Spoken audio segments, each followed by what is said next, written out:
হয়েছে যে 4-5 জন মন্ত্রী, উপদেষ্টা, 5-6 জন উপদেষ্টাই এই কিচেন ক্যাবিনেট ছিল। অর্থাৎ হেসেল মন্ত্রিসভা কিচেন ক্যাবিনেট ছিল। কিন্তু আসলে বিষয়টা যদি আপনি একটু অ্যানালাইসিস করেন, ওনার যারা অ্যাডভাইজার ছিল তার থেকেও ওনার কিন্তু আরো কিছু লোকজন ছিল, তারা অত্যন্ত পাওয়ারফুল ছিল এবং ওনার বিশ্বস্ত ছিল ইউনূস সাহেবের। তার মধ্যে যেমন ধরেন আলী রিয়াজ, আলী রিয়াজ ছিল, আরো কয়েকজন বিদেশি লোক ছিল। এদের পরামর্শে এবং কয়েকজন উপদেষ্টা, যেমন বিশেষ করে রেজওয়ানা হাসান, আসিফ নজরুল, মাহফুজ, এই যে মাস্টার মাইন্ড মাহফুজ, তারপরে আপনার এই এই কি বলে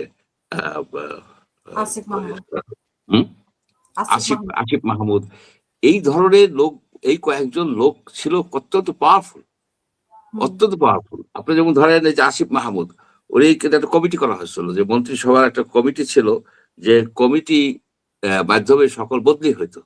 সুতরাং অ্যাডমিনিস্ট্রেশনের উপরে এদের একটা গ্রিপ ছিল, কঠিন একটা গ্রিপ ছিল। এইভাবেই কিন্তু এই রাষ্ট্রটা চালাইছে ইউনূস সাহেব।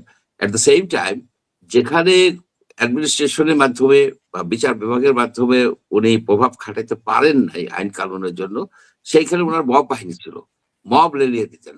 যেমন ধরেন আপনার এই যে প্রথম আলো, ডেইলি স্টার, এই পত্রিকাকে তো বন্ধ করা যায় না, আইনি প্রক্রিয়াও বন্ধ করা যায় না, বা অ্যাডমিনিস্ট্রেশন দিয়েও বন্ধ করা যায় না, হুমকি দিয়েও যায় না।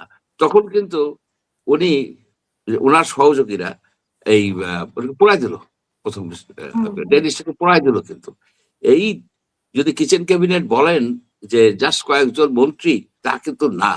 এর সাথে ধরেন পিনাকি, ইলিয়াস, তারাও তো ওনার সাথে জড়িত ছিল, আরো বেশ কিছু, যেমন মনির হায়দার আসছিল। এরা মিলে ঠিলা এই রাষ্ট্রটাকে একেবারে একটা কবজায় নিয়ে গেছিল। উদ্দেশ্য ছিল এদের যে এরা 2029 সাল, আরো 4-5 বছর পর্যন্ত ক্ষমতায় থাকবে। তার জন্য যেসব কলকাঠি নাড়া দরকার ছিল নার্সে, আবার তাদের বিদেশি প্রভু ছিল, বিদেশি প্রভু মানে মার্কিন প্রভু ছিল তাদের। এই মার্কিন প্রভুকে সন্তুষ্ট করার জন্য যা করা দরকার তাই এরা করছে। এরা তো সব অমিচাঁদ, রায়দুর্লভ, জগৎ শেঠ এবং তাদের নেতা মব সম্রাট ইউনূস হচ্ছে মির্জাফর। মির্জাফরকে এখনো পর্যন্ত লোকে ভুলে নাই। সেখানে তার কবরে কিন্তু থুতু মারা হয়।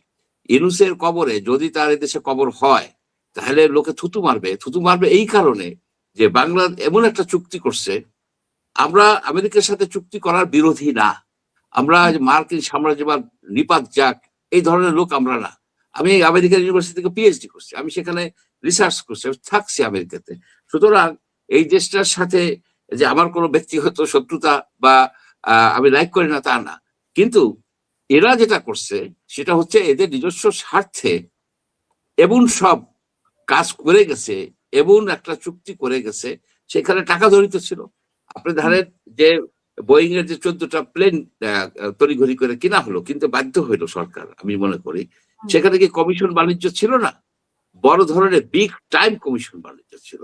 বাংলাদেশে যত বড় বড় সম্পদ ছিল, সেই সম্পদ এই ইউনূস শেষ পর্যন্ত সবই বিদেশিদের হাতে দিয়ে দিত। যেমন ইস্ট ইন্ডিয়া কোম্পানির হাতে দেওয়ানি দিয়ে দেওয়া হয়েছিল, মির্জাফর দেওয়ানি দিয়ে দিল।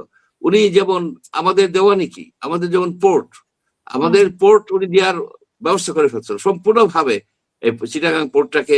এমনকি যে কাস্টমস উনি দিয়ে দিতে গেছিল, মানে দেওয়ানি দিয়ে দিতে গেছিল। সে হলো একজন আত্মকেন্দ্রিক, আত্মপ্রেমী, নার্সিসিস্টিক একটা লোক। একমাত্র হচ্ছে যে সে ক্ষমতার থাকবে এবং তার কোনো নীতিবোধ নাই। সে যে একটা হেড অফ দি গভর্নমেন্ট হয়ে তার আওতাধীন প্রতিষ্ঠানের ট্যাক্স মৌকুব করতে পারে না, ট্যাক্স মৌকুব করতে পারে না, এটা তো সে করছে। এবং সে যে শ্রমিকদেরকে ঠকাইছে, সেই কেসে তার শাস্তি হয়েছিল। সেই বিচার প্রক্রিয়াকে সে বন্ধ করে সেখান থেকে সে দায় মুক্তি নিছে, এখানে আপনি দেখেন যে বিদেশি কোম্পানিগুলির একটা নিয়ম ছিল যে 5% প্রফিটের 5% শ্রমিকদের কল্যাণের জন্য দান করতে হবে, মাত্র 5%। এই লোকটা সেই 5%-এর পরিবর্তে বিদেশি কোম্পানিকে মাত্র 1.5% শ্রমিকদের জন্য দিতে আইন করে থেকে চলে গেছে। মানে এর মতো দেশের শত্রু, জনগণের শত্রু আমি খুব কম খুঁজে পাওয়া যাবে না।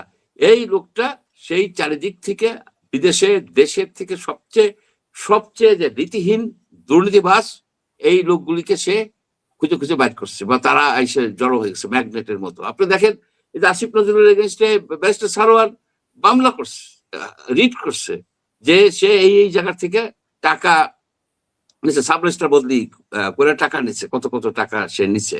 এই অভিযোগগুলি কি মিথ্যা? ব্যারিস্টার সারোয়ার, আসিফ নজরুল আর আসিফ মাহমুদের সম্বন্ধে তো অনেক কাহিনী আছে। শুধু রিজওয়ানা সাদা পাথরে কি করছে, তার সম্পদের হিসাব দিচ্ছে, তার হাজবেন্ডকে দিয়ে দীপুর ব্যবসা বাণিজ্য সে টাকা পাচার করছে, তার গাড়িতে করে দীপুকে পরিবারের সীমান্তে পার করে দিয়ে আসছে। একটা দুর্নীতিবাজ মহিলা, তার তো থাকা উচিত জেলে, she should go to jail। অথচ সে এখানে এখনো ফ্রি থাকে কেমন? এরা এত টাকার দুর্নীতি করে তাদের তদন্তের বাইরে রাখছে কেন? ওই যে তাদের মার্কিন আঙ্কেল আছে, আঙ্কেল স্যামকে ধরে তারা এক ধরনের, এখন যে জিনিসটা হলো, যেমন ভারত যেমন শেখ হাসিনাকে একতরফা সাপোর্ট দিয়া বাংলাদেশের মধ্যে ভারত বিদ্বেষী একটা মনোভাবের সৃষ্টি করছে। ভারতের সাথে আমাদের সম্পর্কটা একটু খারাপ হলো কেন? জনগণ ভারতকে ঘৃণা করে কেন? বেশিরভাগ জনগণ এই কারণে ঘৃণা করে যে তুমি এমন একটা সরকারকে সাপোর্ট দিচ্ছ যারা গুম করে, খুন করে, দুর্নীতি করে, তুমি তাকে সাপোর্ট দিয়ে যাচ্ছ তোমার স্বার্থের জন্য সাপোর্ট করতেছো। ঠিক আমেরিকার প্রতি জনগণের কিন্তু এই মনোভাব সৃষ্টি হইতেছে যে একটা দুর্নীতিবাজ লোক, একটা দেশদ্রোহী, দেশের শত্রু, এই লোককে তুমি সাপোর্ট করো কেন? এই লোককে তুমি আনছো কেন? এই ক্ষমতায় আসতে দিছো কেন? এ তুমি দেখতেছো না? সুতরাং এই যে 60-70-র দিকে আমরা দেখতাম মার্কিন সাম্রাজ্যবাদ নিপাত যাক মিছিল হইতো ভিয়েতনাম যুদ্ধের সময়, সেই ব্যাপারটা কিন্তু আবার ফিরে আসবে। এখানে মানুষজন কিন্তু এটা মেনে নেবে না।